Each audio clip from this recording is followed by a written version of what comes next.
Como siempre, muchas gracias por la presencia de ustedes. En esta ocasión quiero hacer una semblanza rápida, lo más precisa posible de lo que fue la Revolución Mexicana en Tabasco. Comentaba con algunos amigos de TVUJAT que nos entrevistaron hace un momento de qué les voy a hablar. Me interesa precisar a ustedes quiénes fueron los precursores de la Revolución en Tabasco. Muchas veces se olvida a estas personas y solo mencionamos, recordamos a los que lucharon con las armas o con la pluma y el papel. Aquí en Tabasco, en realidad, quien comienza a difundir las inquietudes, las preocupaciones de la población, pues es Manuel Mestre Igliasa, un médico que decidió dejar la carrera. De hecho, nunca ejerció la carrera de médico y comenzó a publicar hojas sueltas, después en una revista, la revista de Tabasco, y así fue pues creando las inquietudes, incitando a la población a protestar, a inconformarse con especialmente las reelecciones de el célebre general Abraham Bandara. Esa fue la inquietud mayor. De la gente que han escrito sobre la historia de Tabasco, Manuel González Calzada dice: en Tabasco no se dio el fenómeno de la concentración de las propiedades. En Tabasco lo que preocupó y molestó a la gente fueron las reelecciones de Bandara.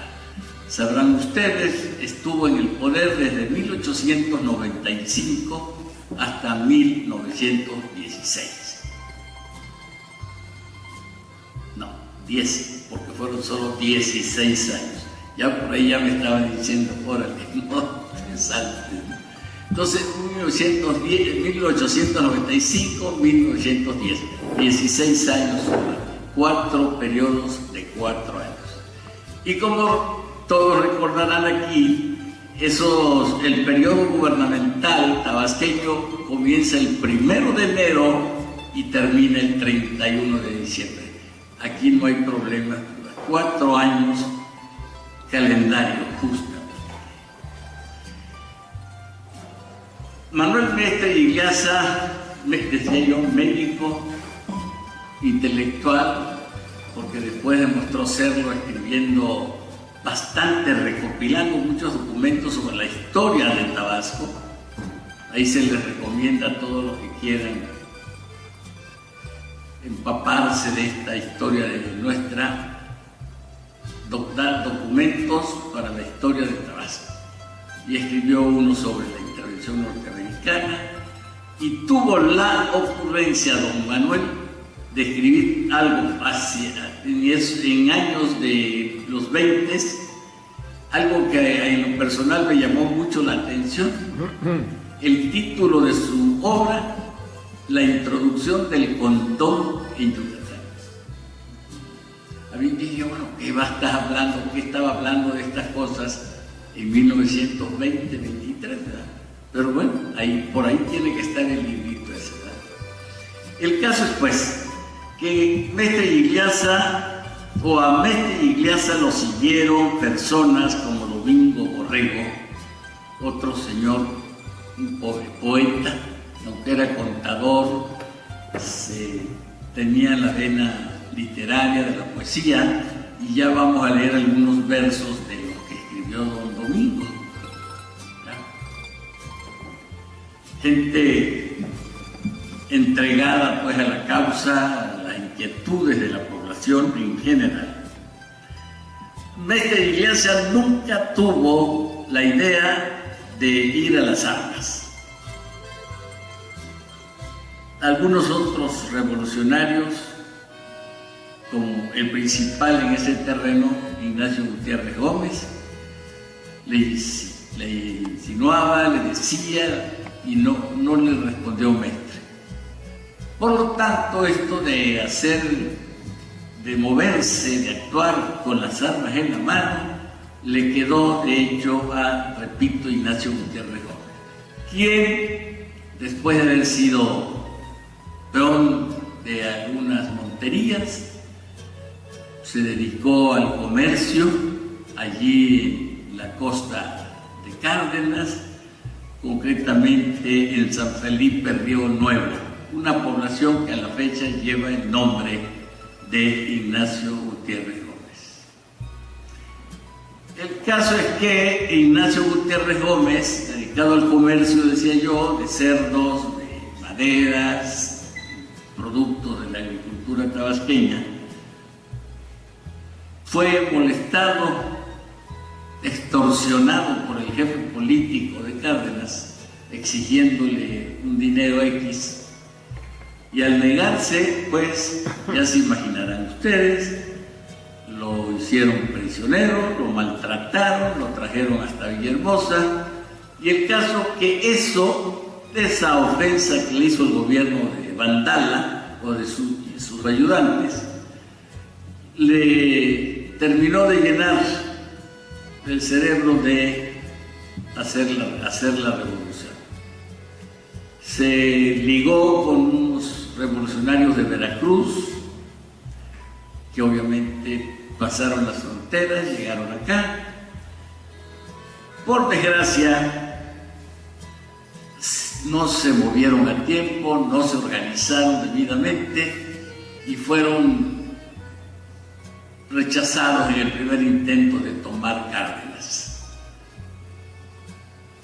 Al reorganizarse, Gutiérrez Gómez recibió el apoyo de mucha gente de Huimanguillo, aquellos que formaron el primer club revolucionario en Tabasco, que fue en 1902. En 1902, gente como Fernando Aguirre Colorado especialmente, un señor del Valle, José Merced Gamas, pero insisto, Fernando Aguirre Colorado, un tipo limpio por donde quiera que se le quisiera uno ver, y pues ya se incorporaron a la inquietud, al movimiento de Ignacio Gutiérrez Gómez y comenzaron a tener algunos éxitos con las armas, que de hecho no se daban batallas, simplemente llegaban los revolucionarios y en el caso de Manguillo, el jefe de la policía, ¿verdad?, se dio por vencido antes de enfrentar un combate. Y así fue sucediendo hasta que Ignacio Gutiérrez Gómez fue por Comalcalco, fue por Paraíso, ya creó inquietud a los jefes, pues Román Vandala en especial, y a un señor de apellido Pizarro, que era el jefe de la policía, digamos, en Tabasco, y fueron siguiendo a Gutiérrez Gómez hasta encontrarse en Aldama, el pueblo de Aldama, Tabasco. Recomendable totalmente como atractivo histórico y turístico. Allí Aldama, allí está la tumba de Ignacio Gutiérrez Gómez, está un obelisco donde se registran los nombres de los combatientes tabasqueños que perdieron la vida en esa batalla de Aldama. Propiamente, esto fue en abril de 1911. La única batalla que se puede llamar como tal. Lo demás, algunos tiroteos, algunos corretizas, y no pasó a mayores. Hablar de batalla revolucionaria en Tabasco, la de Aldama. Y después se dio una en Paraíso muy interesante, pero la trascendente pues fue la de Aldama. Allí en esa batalla, posiblemente, no se tiene el número exacto, unos 800, 900, 1000 combatientes tabasqueños contra unos 300 del ejército porfirista vandalista.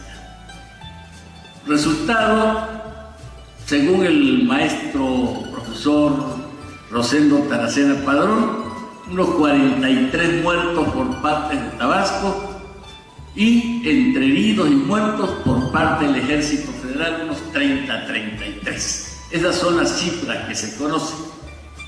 Desafortunadamente allí en la batalla Ignacio Gutiérrez Gómez recibe un balazo en la pierna, parece ser que en la femoral. Alguien lo atiende, lo trata de cuidar, pero al fin de cuentas se desangra y muere. Y allí está, les decía yo a ustedes, cuando quieran echarse una vuelta ahí al Dama como al Calco, vale la pena. Allí están entonces los restos de él y vamos a entender de nuevo que la revolución de Tabasco allí quedó. Esa batalla que fue propiamente la única, diría yo. El caso es que hay que entender lo siguiente: nunca el ejército tabasqueño tuvo fuerza suficiente para tomar la capital del estado. Se ha tenido que decir, o lo he tenido que decir, que la revolución tabasqueña en realidad fue un mito. No hubo tal cosa. No hubo batallas importantes después de la de Aldama. Nunca lograron tomar la capital del estado para sacar al gobernador, a toda la gente de la burocracia estatal. Y fue dando un poco de tumbos. Después de la batalla de Aldama, propiamente se separaron los revolucionarios. Pedro C. Colorado hizo un grupo, Isidro Cortés, por favor, no me le pongan acento, y los Sosa Torres hicieron cada quien su grupo, hasta que ya hasta 1914 se juntaron allá en las sabanas de Huimanguillo y definieron quién debía ser el jefe de la revolución en Tabasco. Y ese cargo le quedó a Pedro C. Colorado. Don Isidro Cortés, que había estado desde el principio de la revolución, se le llamó el caudillo de la revolución, como un prestigio, como un reconocimiento a su labor, al esfuerzo que había hecho. Y así como Isidro Cortés, estuvieron ahí algunas gentes que siempre anduvieron metidos en la bola: Pedro Torruco Jiménez, Pablo Gamas, una serie de revolucionarios que lo fueron por su permanencia, sus inquietudes, el impulso moral que le daban al movimiento. Todo esto, hay otro detalle que debemos precisar: cada vez que los revolucionarios tabasqueños llegaron a la capital, se debió al triunfo de los revolucionarios a nivel nacional. Cuando vencen en Ciudad Juárez el ejército villista, maderista, al ejército porfiriano, que obligan a don Porfirio a firmar un tratado en Ciudad Juárez por el que se obliga a renunciar. Entonces, bueno, vienen acá y se ajustan las cuestiones políticas en Tabasco.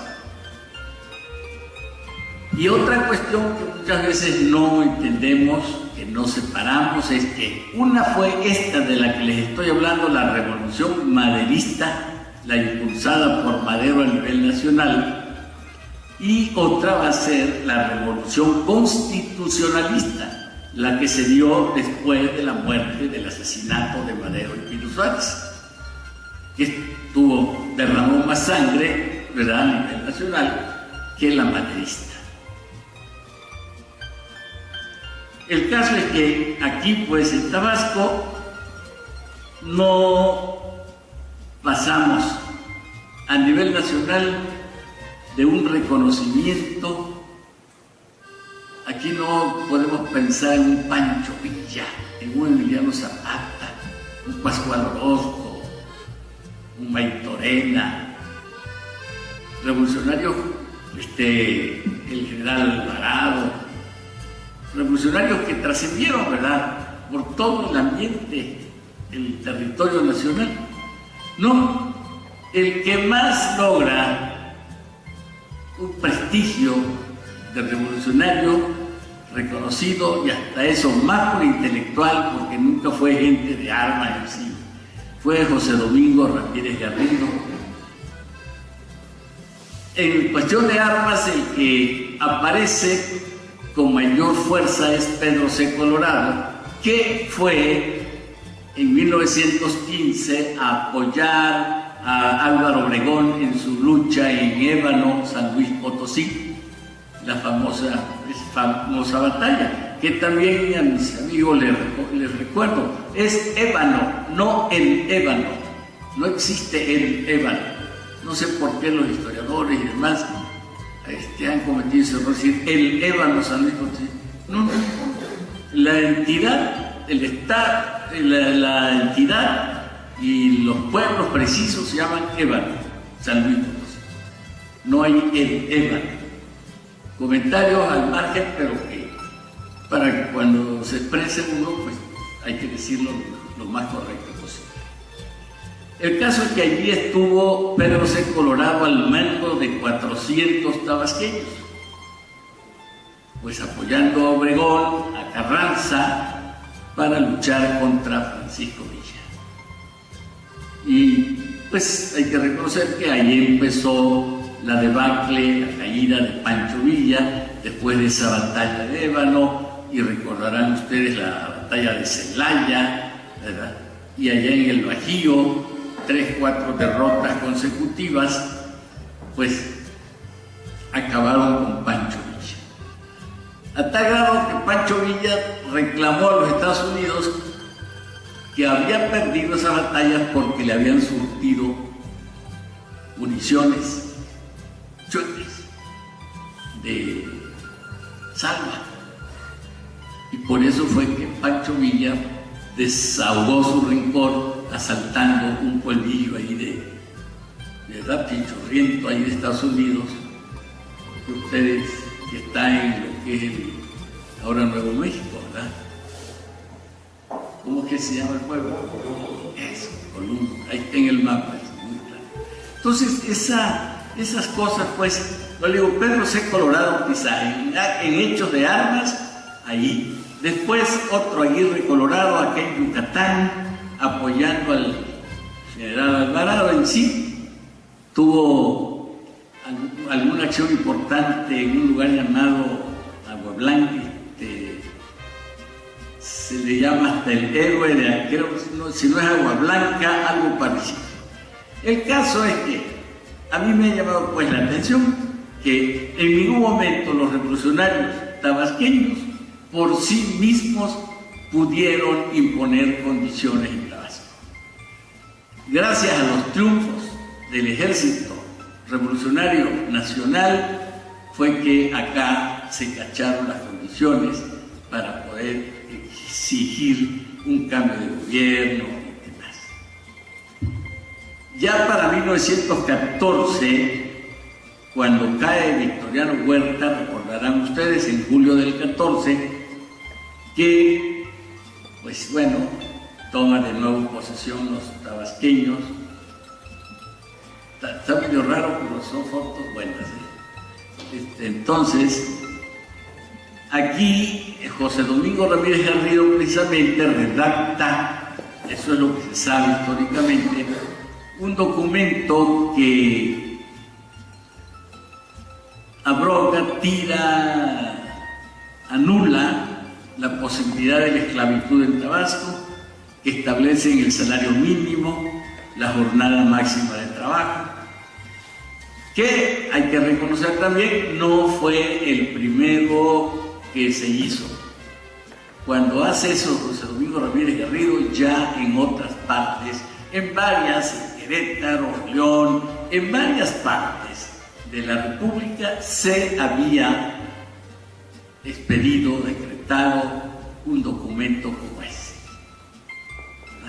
Esto me trae a colación cuando decimos que Tabasco fue el primero que se independizó de España, cuando aquí, en septiembre, el día 8 de septiembre de 1821,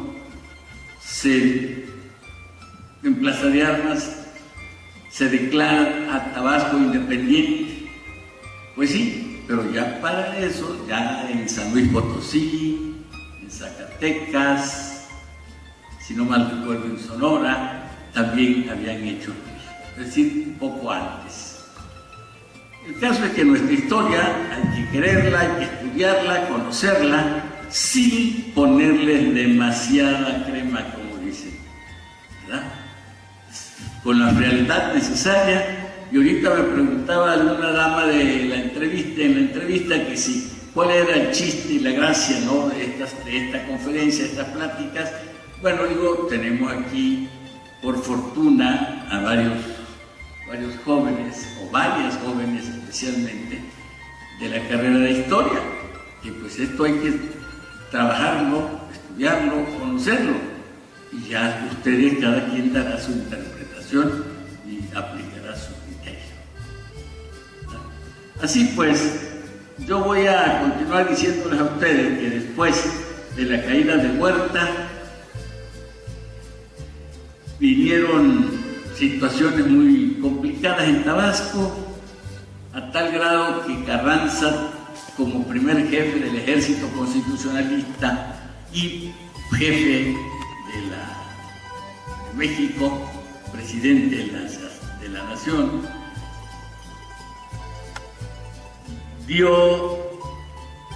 tomó el mando en sí, lo tenía, se lo reconocieron. Para no meterme a hablar de la Convención de Aguascalientes, ¿verdad?, la diferencia que se dio entre Zapata y Villa contra Carranza especialmente, vamos a dejar eso a un lado. El caso es que Tabasco, con muchos problemas, estuvo cambiando de gobernador a cada rato. Y nos tocó en suerte que mandara Carranza al general Francisco J. Múgica.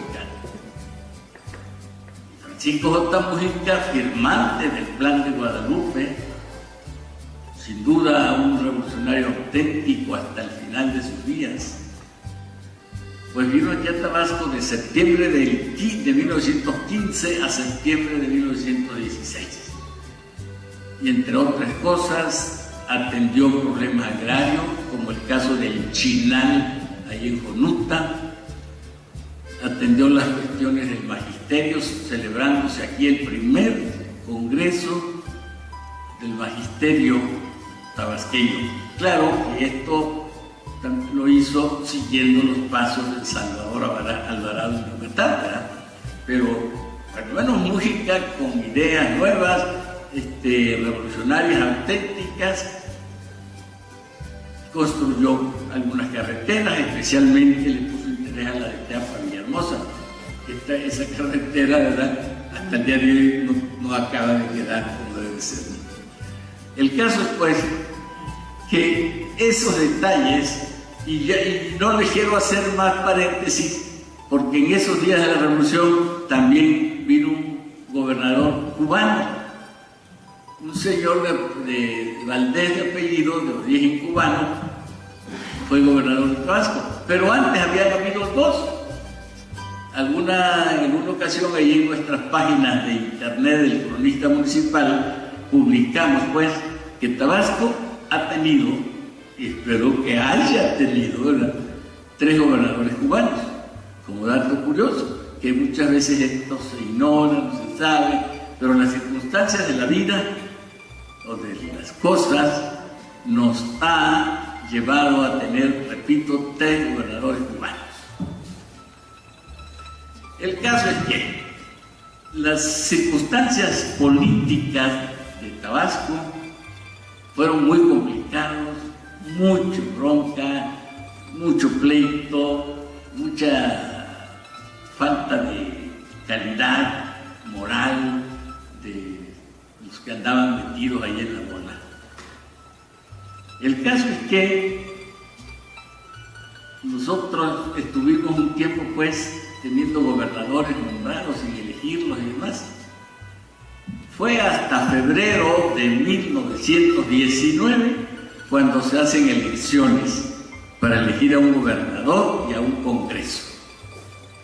Y allí, en febrero, 2 de febrero de 1919, se logra por fin unas elecciones y resulta, y se enfrentan Carlos Green por el llamado Partido de los Rojos y Luis Felipe Domínguez Suárez por los llamados Azules, que eso ha trascendido en Tabasco.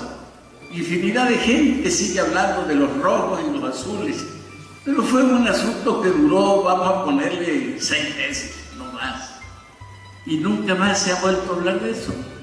¿Por qué razón? Porque uno pues le ponía el color azul a su partido y el otro el rojo. Pero yo no le vi. El caso es que con esa inquietud, ese carácter tabasqueño, se enfrentaron de tal forma a la población que se insultaban, se rompieron la estabilidad familiar en muchas ocasiones, lo que más trascendieron fueron los chistes, las anécdotas, como el hecho de que las muchachas del partido rojo se ponían zapatillas de ese color para pisotear objetos de color azul, por decirle a ustedes. Ahí demostraban su posición, su carácter, ¿no? Detalles de ese tipo. Y llegó el gobierno, que por cierto fue un señor, Vidal, el que vino a organizar esto, chiapaneco, Carlos Vidal, y estableció que en el Parque Juárez debía estar X grupo de estos, el rojo o el azul, y en Plaza de Armas el otro, para que no chocaran, no hicieran rojo. Pero no pasó a mayores. Aunque el día de las elecciones, como anécdota trascendente, mataron al papá del gobernador. El día de las elecciones se le ocurre al papá del gobernador, que estaba acá, inquieto por ver cómo estaba su hijo, y pues no lo dejaron llegar muy lejos. Ahí en 27 de febrero, donde está ahorita la famosa estela de no sé qué, ahí le dieron mate, ahí lo mataron. Como para dársenos una idea, un notario fue acusado de matar a un obrero. Bueno, no se paraban a ese nivel las cosas. El caso es que se hacen las elecciones y sea como sea, Carlos Green se hace gobernador. Hay un congreso, se elige un congreso que, si analizamos con detenimiento, nunca jamás ha vuelto Tabasco a tener uno como tal. Allí en este congreso tabasqueño del 19 estaba nada menos que Rafael Martínez de Escobar, quien había sido diputado constitucionalista, un Francisco J. Santamaría, estaba José Domingo Ramírez Garrido, un hermano de Martínez de Escobar, Federico, si no mal recuerdo, y en fin, una serie de gentes. Bueno, estaba Fernando Aguirre Colorado, nada menos, el líder del Club Revolucionario de Humanguillo. El caso es que inclusive se sabe que los que redactan la Constitución que nos rige hasta el día de hoy, con todo lo que le hayan hecho, modificaciones, reformas, pero la de Tabasco tiene algo especial que nadie ha dicho, ahí voy, porque le hicieron la acomodación, le hicieron lo que quisieron en un momento determinado. Eso no se ha trabajado entre los historiadores, entre los que nos dedicamos a esta cuestión de la historia. pero simplemente es una constitución arregladita a modo criterio de los que estaban en ese momento. Y ahí está, pero nos sigue rigiendo. Es la constitución de abril de 1919. Y tan le han de haber sacado al parche que un distinguido maestro de local escribió un trabajo sobre la constitución en Tabasco. Y se la han perdonado. El de los pocos que ha protestado y dicho públicamente su servidor, solo llega hasta la constitución del 14, pero la del 19 ni pío. Ya en un evento allí en el auditorio de la Universidad Social de Humanidades lo manifesté, que a esa constitución, a ese trabajo le faltaba incluir a la constitución del 19, pero parece que ahí coló una mosca y no molestó a nadie. A ese grado de cosas. Pero en fin, Tabasco puede decirse fríamente que no tuvo pues acciones trascendentes revolucionarias.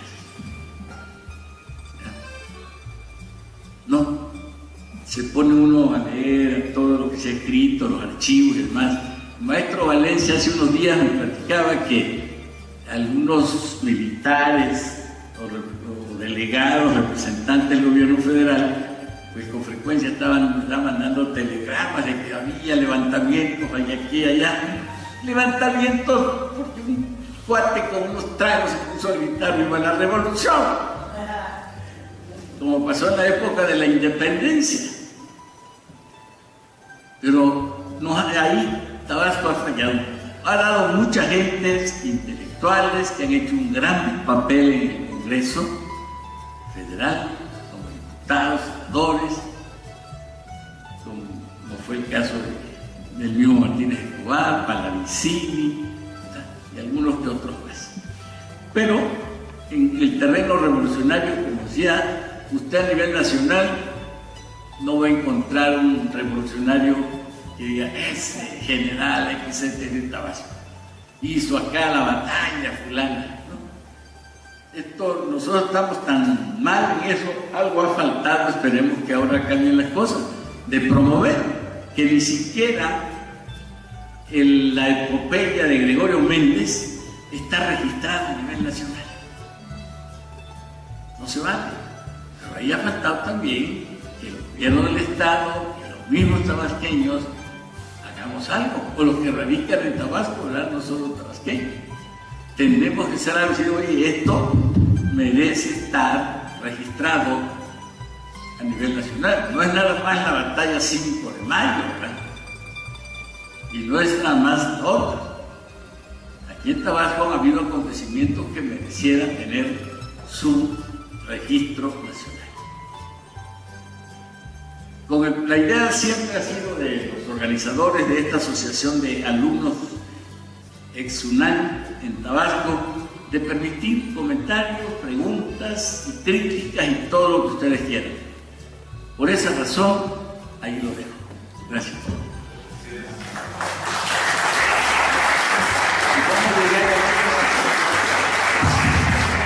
Bueno, discúlpeme, yo le decía al maestro Filigrana, cuando me preguntó hasta dónde vas a llegar, hasta Garrito te lo dejo sentado, le digo, en la silla del gobierno. Pues rápidamente, cuando Carlos Green llega ya al poder, tiene broncas, rápidamente se dio una matanza, mataron a 2 diputados allí en el Congreso, obligan a Carlos Green que vaya a la Ciudad de México, pide permiso. El caso es que de repente, el 6 de agosto de 1919, nombran a Tomás Garrido Canaval gobernador interino, provisional, ¿sí? Y ahí está. Y justamente el maestro Filigrana va a hablar de ese señor, ¿verdad?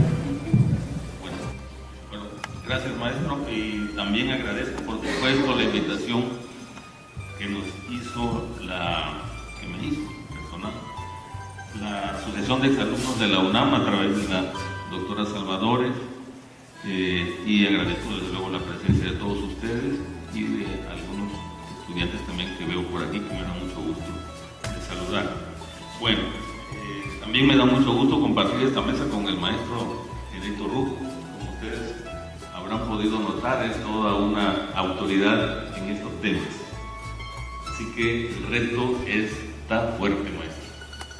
Bueno, entonces, me deja 1920, la situación de que Garrido está ocupando interinamente o provisionalmente la gobernatura del estado, puesto que el gobernador era Carlos Green.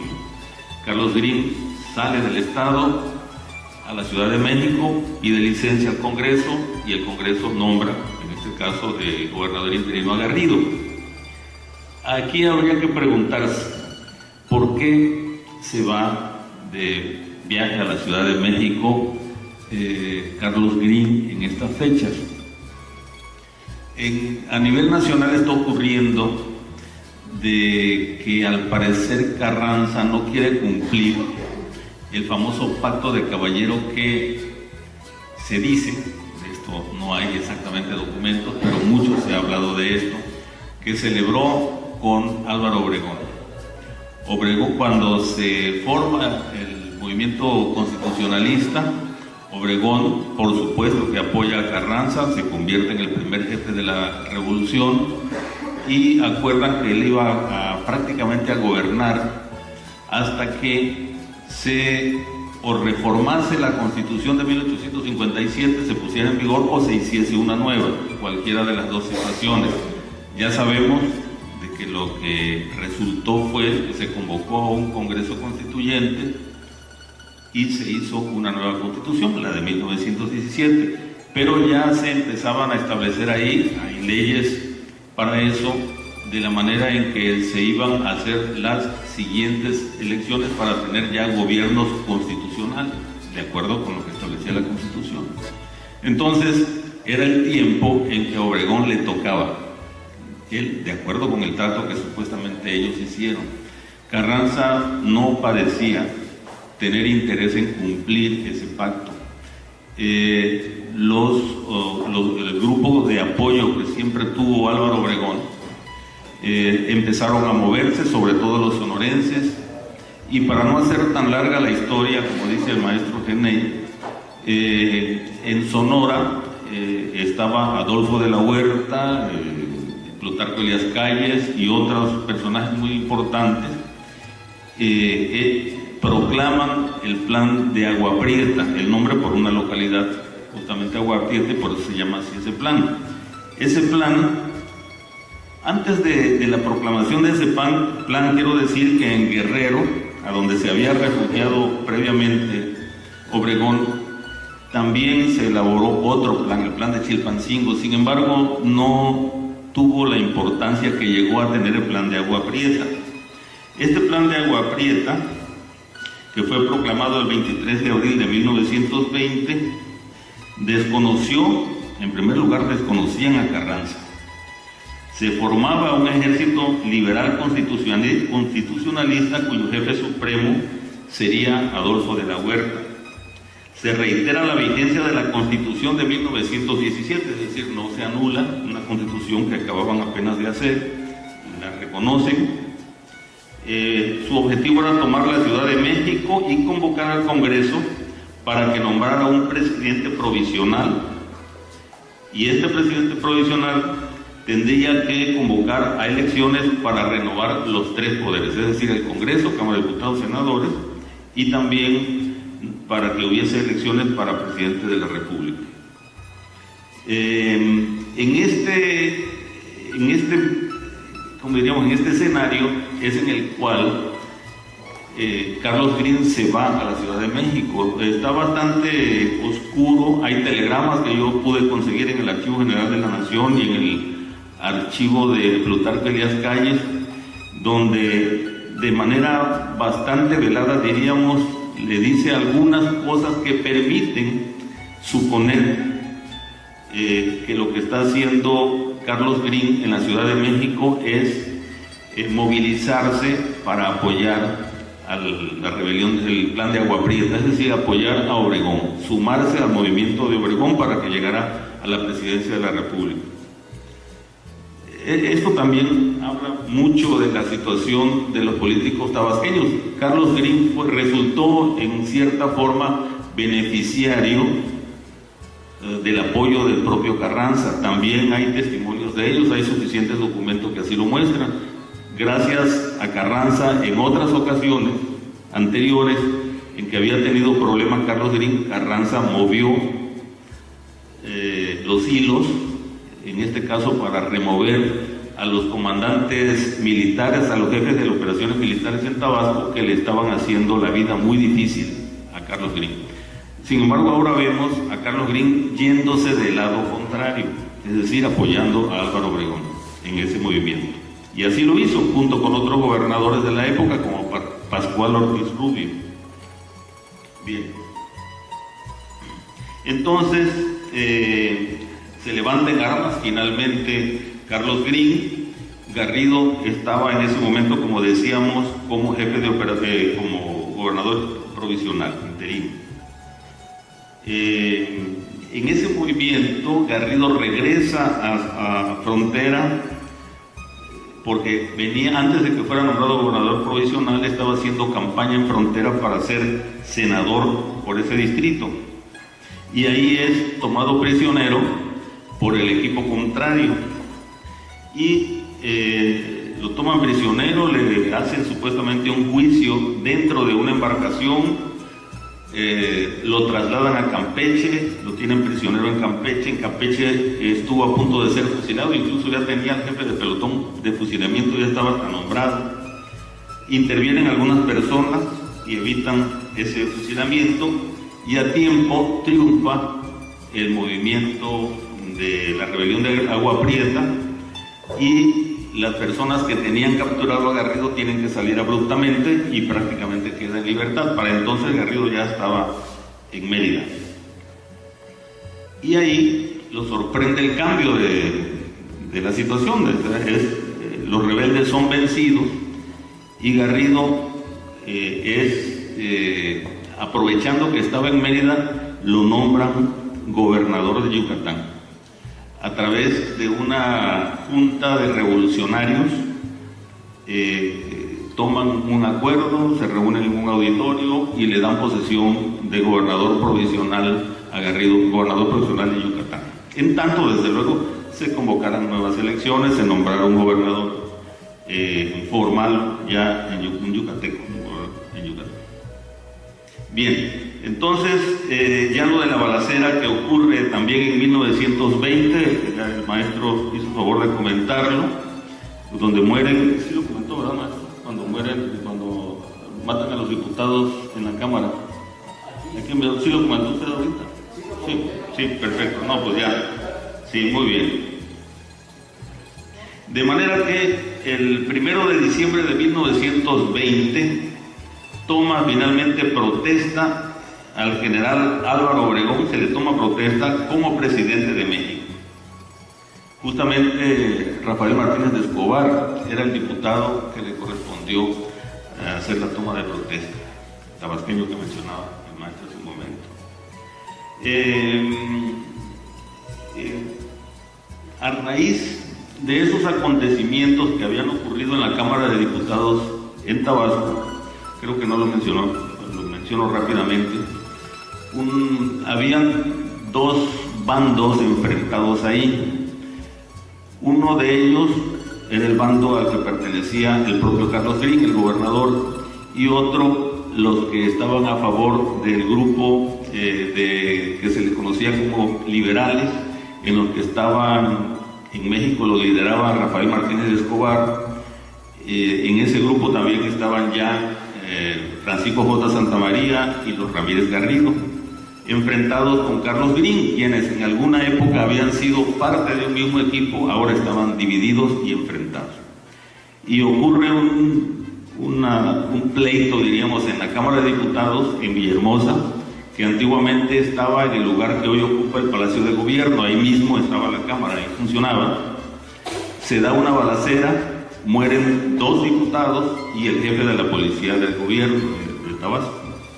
A raíz de eso, el Senado de la República declara desaparecidos los poderes en Tabasco.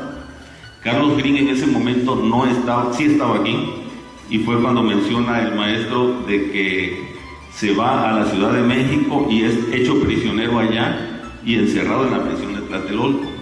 Lo hacen responsable de esas muertes, cuando al parecer la mayoría de los historiadores coinciden de que no tuvo él culpa en esos asesinatos, pero a él finalmente le toca. Esto ocurre poco antes de que asumiera la presidencia Álvaro Obregón. Cuando la asume Álvaro Obregón, Carlos Green estaba preso. Poco después, más o menos aproximadamente un mes después, ya como presidente de Álvaro Obregón, lo deja libre a Carlos Green, pero en la forma de la libertad caucional que le dan, le impiden salir de la Ciudad de México, debería permanecer allí. Sin embargo, Carlos Green no hace caso y regresa a Tabasco. En Tabasco, pues un poco como que en calidad de prófugo, pero no podría asumir nuevamente la gobernatura. Recordemos de que él había sido electo gobernador anteriormente y que Garrido venía ocupando el cargo provisionalmente. De manera de que lo que hace es ir a encerrarse en su rancho y ahí va a estar un buen tiempo todavía. Mientras tanto, vienen las elecciones. Estas elecciones,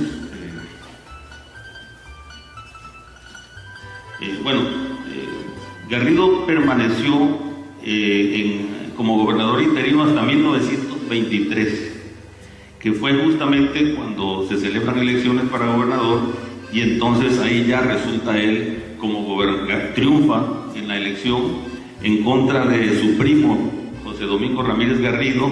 La elección la gana Garrido y Tomás Garrido, y a partir de entonces se convierte en el gobernador constitucional de Tabasco por el periodo de 1923 a 1926. Hasta ahí las cosas más o menos. Sin embargo, hacia finales de 1923, del año en que él asumía la gubernatura, ocurre la llamada rebelión de la Huertista, es decir, otra escisión más en el grupo de los revolucionarios obregonistas. Acordemos de que Adolfo de la Huerta había estado apoyando a Obregón para llegar a la presidencia de la República. Ahora Adolfo de la Huerta y otros revolucionarios se rebelan en contra del propio Obregón, y hay en esa rebelión se suman aproximadamente la mitad de los jefes militares de los estados del país. O sea, una rebelión que parecía muy importante. Finalmente, en la rebelión, Obregón asume el mando, logra vencer a los rebeldes, la famosa Batalla de la Esperanza, que se da en los límites entre Puebla y Veracruz, fue prácticamente definitoria. Triunfa Obregón nuevamente, por algo era el general invicto, y ya con los rebeldes vencidos, reasumen control del país, y Garrido nuevamente a gobernar.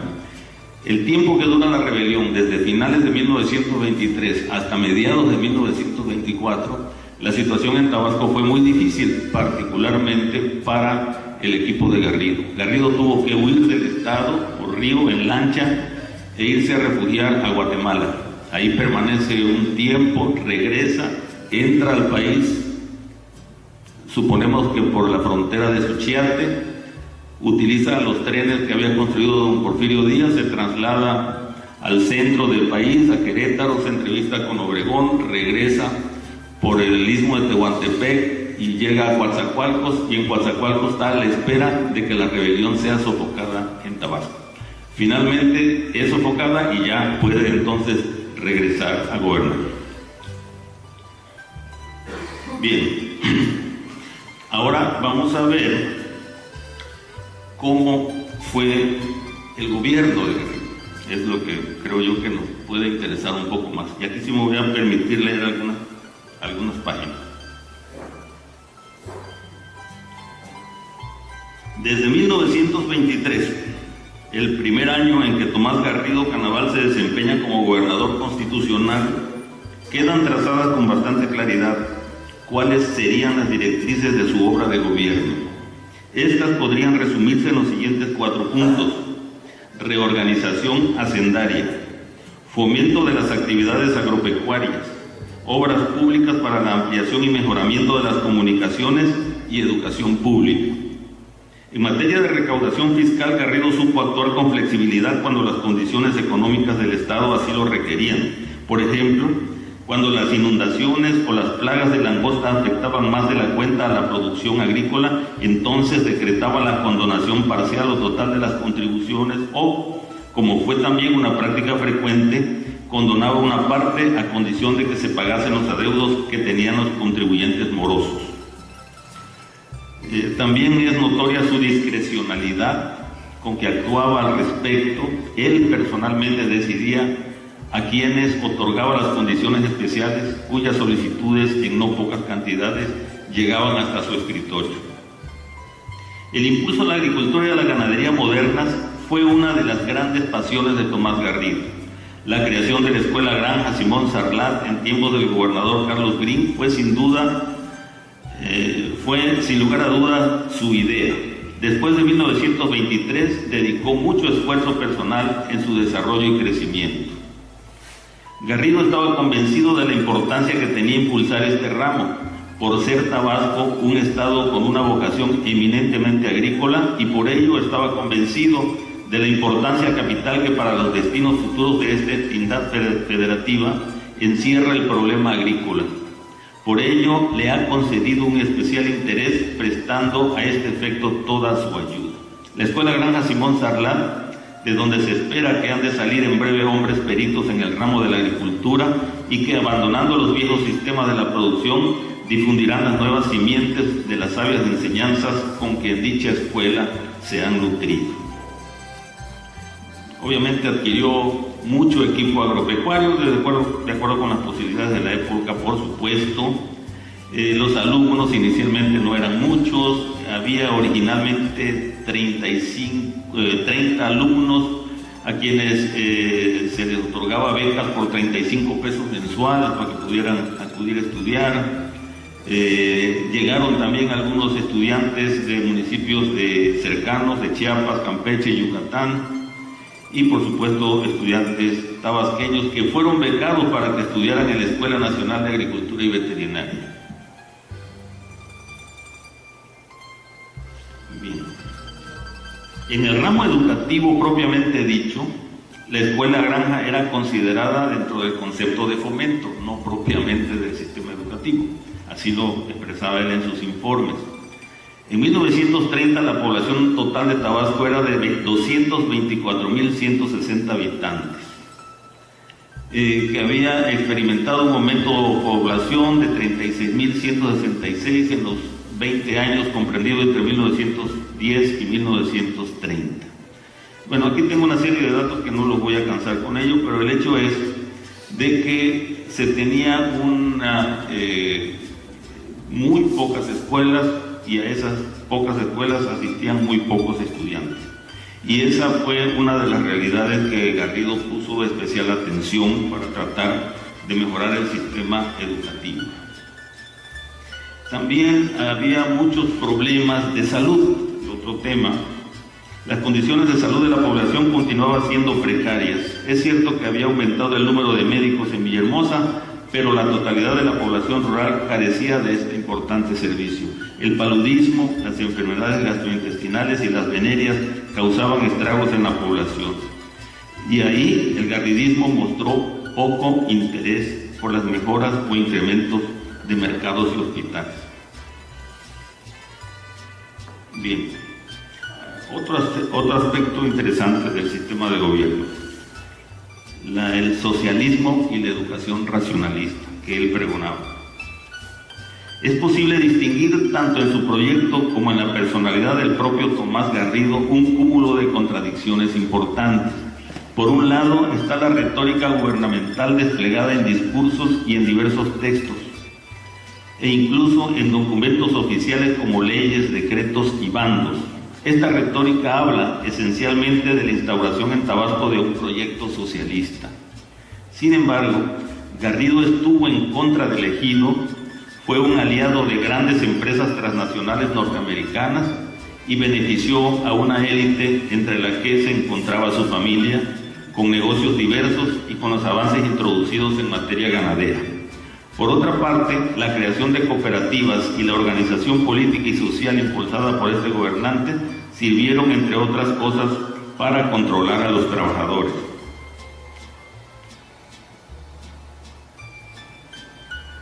En cuanto a razones ideológicas se refiere, dado que Garrido decía haber instaurado un régimen socialista en Tabasco, y aunque al parecer poco entendía este gobernante de cuestiones teóricas, trataba de ser congruente con el ateísmo inherente al materialismo que daba sustento filosófico a su socialismo. Garrido creía que, desterrando las ideas religiosas del pueblo tabasqueño, combatiendo el alcoholismo, fomentando la educación racionalista y las organizaciones sociales como las ligas de resistencia y las cooperativas, se estaba creando un sistema socialista en esta región del país. Indudablemente hay en esto mucho eco de las ideas del general Salvador Alvarado que se pusieron en marcha en Yucatán. Bueno, esto nada más menciono rápidamente. El general Salvador Alvarado, poco antes de que llegara Mújica a Tabasco, que fue en 1915, un poquito antes, quizá no es 1900, tal vez 15 también, o 14, no recuerdo exactamente, Carranza envió al general Alvarado para que controlara la situación de inestabilidad que se veía, que se observaba en Yucatán, en el estado de Yucatán. Sobre todo porque Yucatán en esa época estaba dejando mucho dinero por concepto de la exportación del Enequén. Entonces, ese dinero, pues, que se captaba a través de los impuestos, quería asegurarlo Carranza, pues, obviamente para su propio movimiento. Por eso manda a Alvarado allá. Una vez que llega Alvarado, empieza a realizar una serie de cambios interesantes. Él fue la idea de crear las ligas de resistencia y las ligas central y el partido político, un partido radical también, así como el de acá de Tabasco que crearía Garrido, y formar empresas estatales para la comercialización del Enequén, y que ya no la comercializaran directamente ni siquiera podemos decir que los hacendados, sino había una familia, la de Avelino Montes y Olegario Molina, que eran quienes se encargaban de hacer el comercio previamente pactado con la International Harvester de Estados Unidos. Los que menos ganaban realmente eran los hacendados productores de Enequén. Quienes se quedaban con toda la riqueza era esta familia. De hecho, eran un poco más. Salvador Alvarado decía que se trataba de 12 familias a quienes se llamaba la casta divina, famosísima calificativo que les daba. La cuestión es que Alvarado empieza a echar a andar una serie de proyectos sociales, educativos, introduce la idea de la educación incluso racionalista allá, inspirada en el anarquista Ferrer Guardia, un español muy famoso. Digamos que se tropicaliza ese racionalismo de Ferrer Guardia en Yucatán y en Tabasco. Hay un yucateco muy sobresaliente que estudia esa escuela y se pone también de moda, llega a Tabasco en la época de Garrido, que es José de la Luz Mena. Es muy respetado ese señor con su pedagogía, diríamos, del racionalismo. Entonces todo esto no fue realmente idea de Garrido, sino que el verdadero ideólogo de todo ese tipo de cosas fue Salvador Alvarado. Y por otra parte, no hay que descontar tampoco que la presencia de Francisco J. Mújica, a pesar de que fue muy breve en Tabasco, también dejó una influencia importante. Acuérdense que era un jacobino igual que Alvarado, los dos, nada que ver con la religión, hacía ateos y demás. Y bueno, ahí viene parte de la inspiración de Garrido. Garrido colaboró en el gobierno de Salvador Alvarado y posteriormente en el gobierno de Francisco J. Mújica. O sea, conoció a ambos y los conoció bien. Entonces, creemos que ahí viene la inspiración del racionalismo, del socialismo, de las ligas de resistencia, del Partido Radical Socialista, todas estas ideas de esa fuente, diríamos. que es donde se nutre Garrido. Bien, pues entonces, esto a lo mejor vale la pena mencionar algunas cositas en relación con ese racionalismo, para ver si logramos aclarar un poco más de qué se trata. El racionalismo de Ferret se confundirá en Tabasco con los principios jacobinos. El laicismo se traduce en una batalla antirreligiosa. El anticlericalismo se convierte en violenta persecución. El antidogmatismo reforzará otro dogma, el de la palabra de Garrido. Es decir, una cosa es el laicismo y otra cosa es anticlericalismo, por supuesto, ¿no? En fin, por el prestigio que había adquirido en el sureste mexicano, además de haber redactado las bases organizativas de la Liga Nacional de Maestros Racionalistas y de que sus planteamientos fueron discutidos en la Convención Internacional de Maestros efectuada en Buenos Aires en 1927, el profesor José de la Luz Mena fue invitado por el gobierno de Garrido Canaval a participar como asesor en la organización del sistema de educación racionalista. Mientras esto ocurría, publicó en el diario Redención un texto por entregas que se llamaba Solo la Escuela Racionalista Educa, y otra, Declaración de Principios, Fundamentos Científicos y Consecuencias Sociales de esta escuela. Texto considerado por Martínez Assad, que es un investigador que ha estudiado bastante el periodo de Garrido, como la obra más madura de Mena, porque parece más dispuesto a una labor de síntesis que a la elaboración de un nuevo sistema de ideas. Allí, en la Declaración de Principios, el profesor Mena sostiene: la escuela racionalista no tiene dioses, ni acepta la existencia de vidas ultraterrenas, reconoce la necesidad de investigar las causas del desenvolvimiento humano, desechando de plano todo procedimiento que esté reñido con las leyes de la naturaleza, admite el determinismo en todos los órdenes de la realidad, repudia, por no tener demostración experimental posible, las teorías basadas en el dualismo, con las cuales se pretende dar a conocer la esencia misma de la vida, y declara que la base fundamental de su programa es el sistema filosófico del monismo energético, con las demás leyes naturales que, como la evolución, el determinismo, etc., están dentro del mismo sistema. Es un poquito, ¿no?, para que veamos en qué consiste.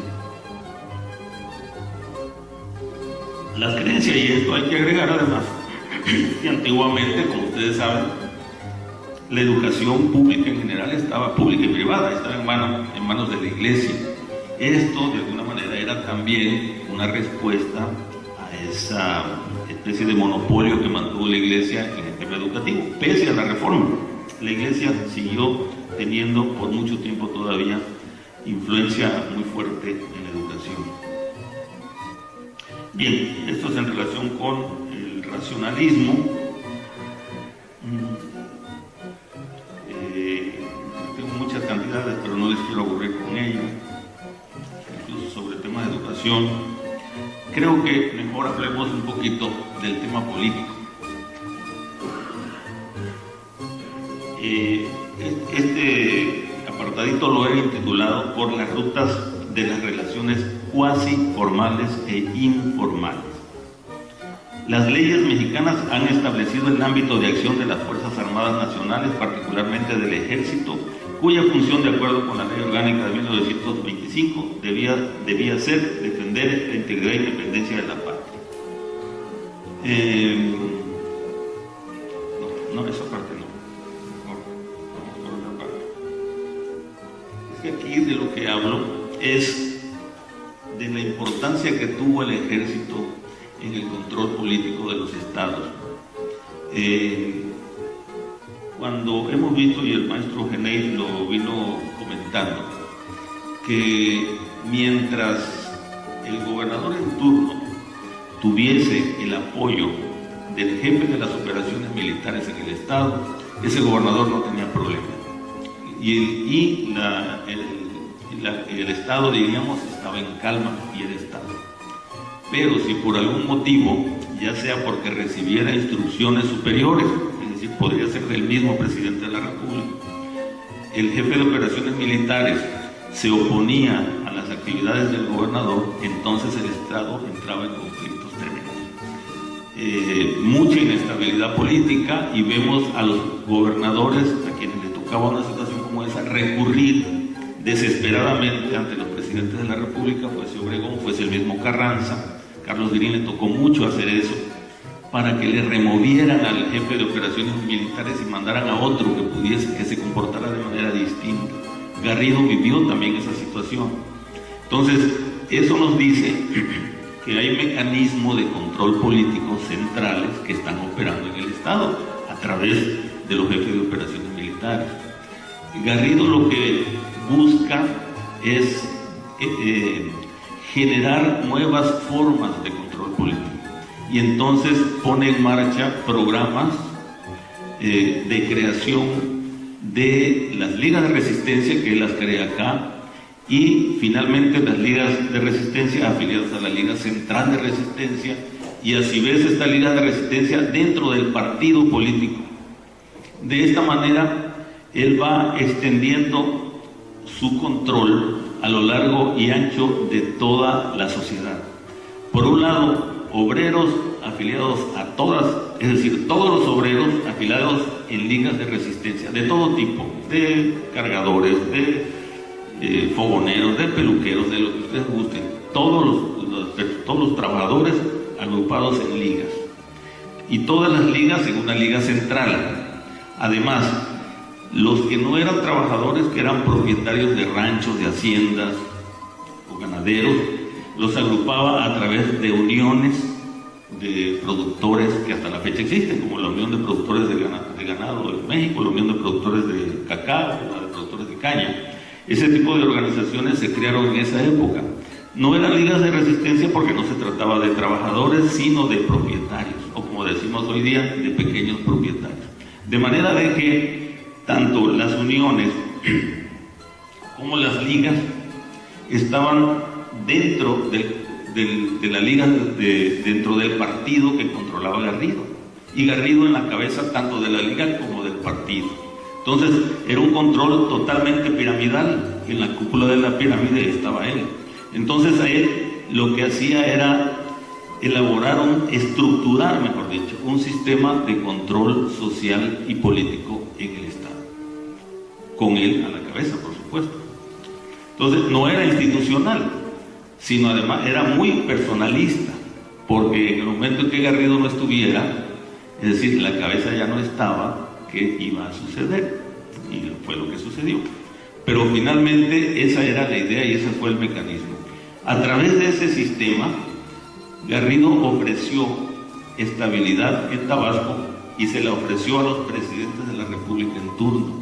El problema de los presidentes en esa época era la estabilidad del país, puesto que el país acababa de salir de un movimiento revolucionario muy violento que dividió, fracturó a la sociedad mexicana.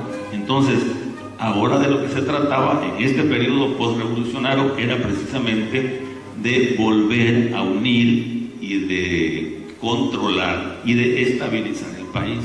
Y eso Garrido lo estaba logrando a nivel local. Y por eso creo yo, y ahí sí son hipótesis personales, los gobiernos en turno, particularmente los de Obregón y posteriormente Calles, dejaron que Garrido manejara con bastante, digamos que libertad, o quizá la palabra correcta sea autonomía, no independencia, la situación en el estado de Tabasco, porque a ellos les convenía, puesto que les tranquilizaba esta región del país. Entonces, por ejemplo, hay momentos en que en Tabasco se promulgan leyes federales, bueno, en la nación se promulgan leyes como la ley de educación, por ejemplo. La ley de educación establece una serie de cuestiones, pero Garrido tiene su propia ley de educación en el gobierno del Estado. La ley de educación federal debía obedecerse en Tabasco, sin embargo Garrido no la obedece, sino sigue operando la educación en Tabasco de acuerdo con las leyes que el Congreso local había elaborado. Es decir, sin embargo, al gobierno federal le permite que esto ocurra. ¿Y por qué se lo permite? Pues porque la educación está funcionando bien, aunque sea racionalista y socialista y todo esto, pero está funcionando, y además están las cosas en calma. Por eso hay esa relación de conveniencia para ambos, ¿no? Pero hay que reconocerlo, siempre, Garrido, ahí hay una cantidad infinita de documentos que lo demuestran, en los archivos personales de Plutarco Elías Calles sobre todo, de que siempre se muestra muy sumiso ante él, al menos en la forma de dirigirse al presidente de la República. Pero finalmente es un juego de conveniencia mutua, ambos.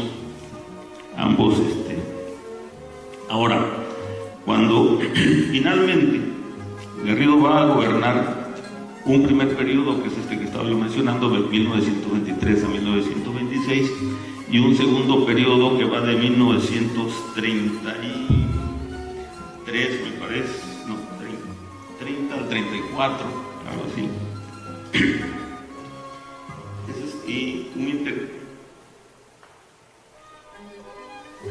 Y un periodo intermedio en el que él no puede gobernar, puesto que no se podía reelegir estando en el poder, sino que gobierna, diríamos, a través de una persona, que por cierto era un poblano, que se llamaba Ausencio Conrado Cruz. El gobernador, nombran gobernador, pues tenía un control absoluto en el Estado, tenía los partidos, tenía la Liga de Resistencia, una elección la ganaba con la mano en la cintura, y por eso pudo hacer que Ausencio C. Cruz se convirtiera en gobernador durante ese periodo intermedio. Termina el periodo Ausencio C. Cruz y nuevamente Garrido asume, se convierte en gobernador nuevamente, gana las elecciones.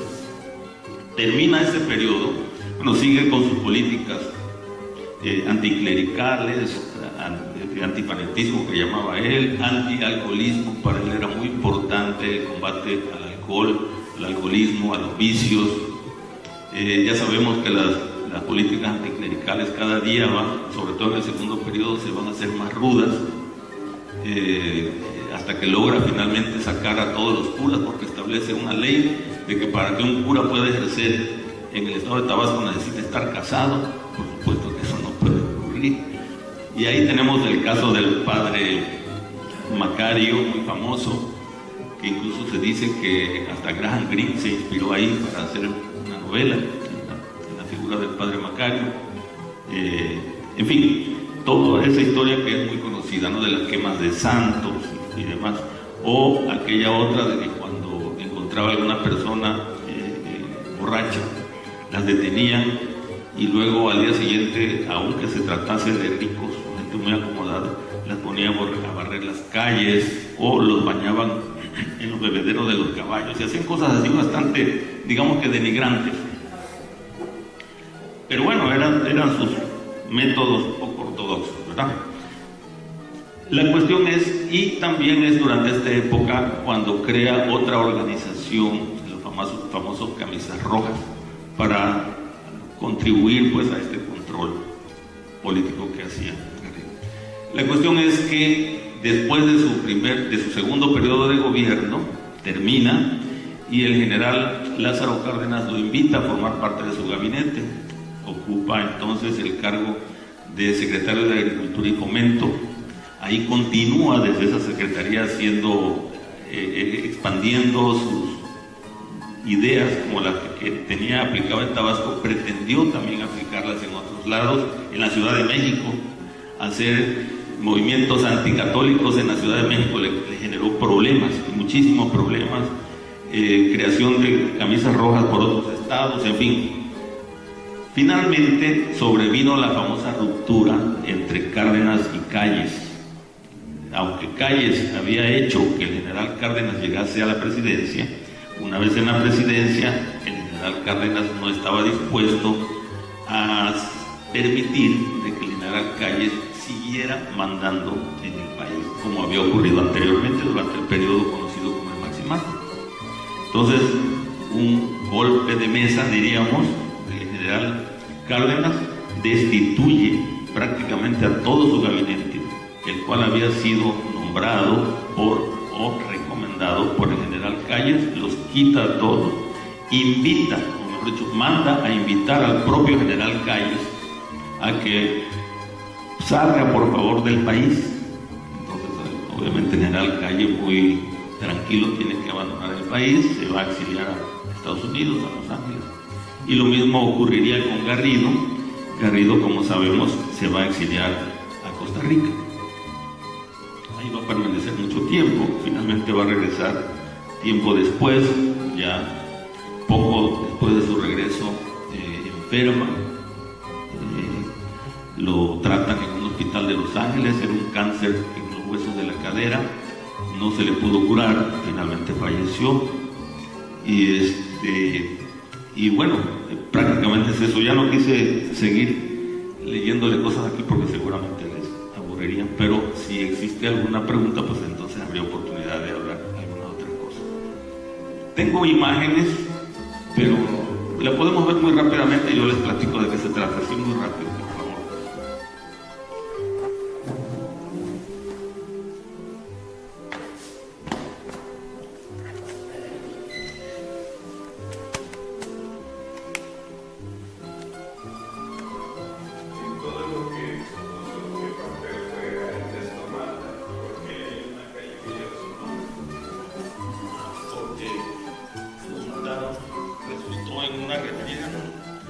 Creo que es, ahí no recuerdo exactamente si es en la de México.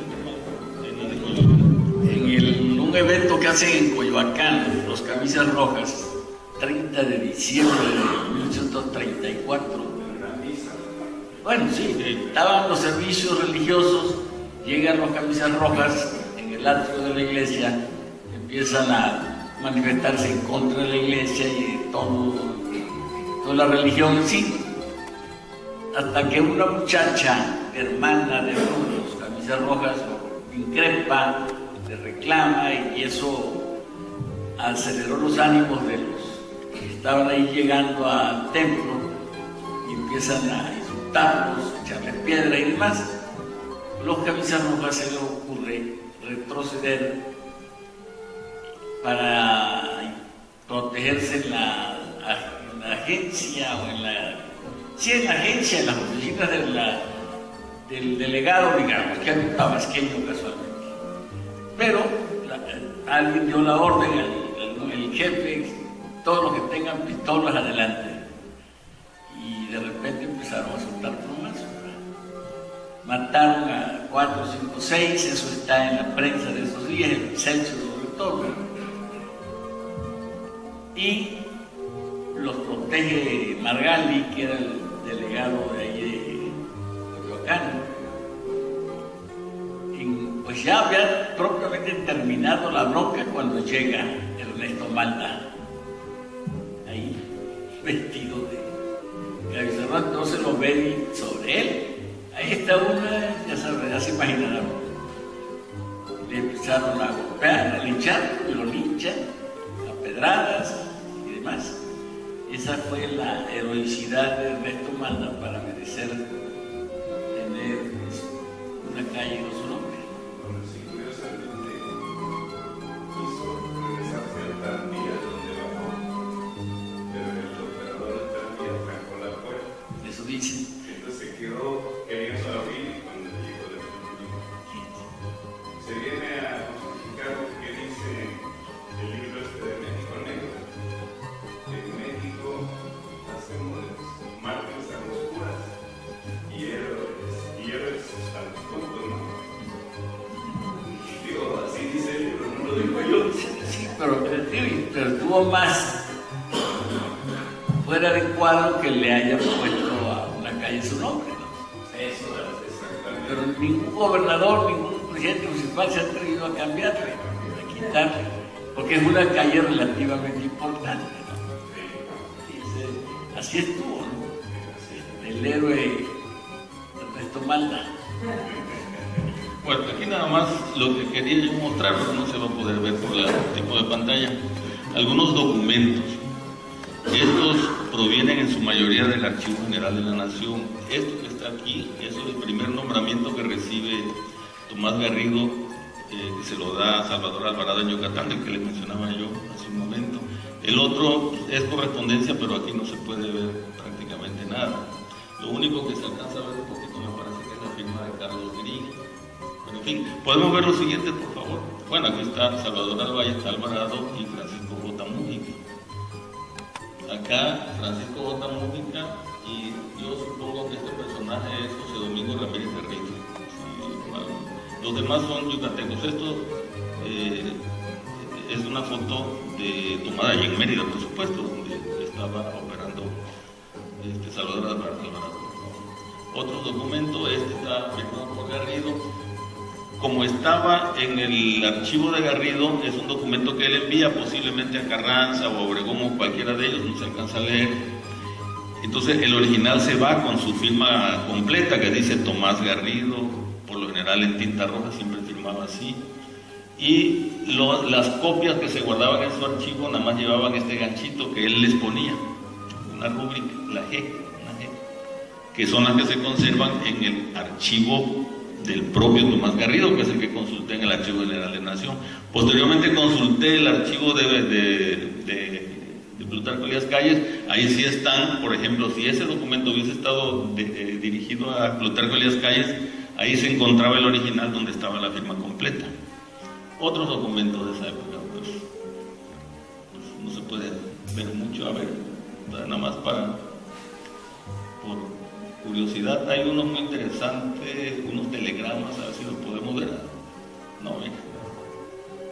Esta es una invitación que hacen para hacer una conmemoración. Se vendían estos boletos para beneficio de la Escuela Granja Simón Sarlat.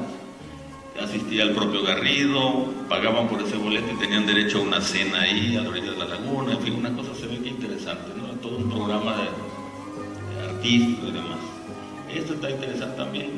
Este documento es uno que, según él, es una fotografía.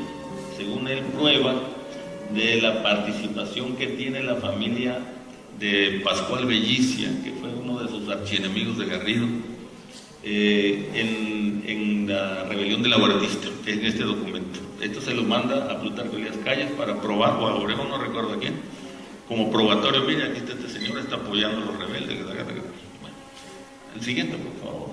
Esta es una fotografía que no se alcanza a ver, en donde están un grupo de mujeres y gente aquí rompiendo botellas de vino. Todo esto es alcohol que están rompiendo, las campañas antialcohólicas. Y otros documentos que obviamente no podemos ver, lástima. Estos son, creo que son nombramientos de diferentes cargos públicos que ocuparía Garrido, unos otorgados por Francisco J. Mújica, creo que es la firma de Mújica.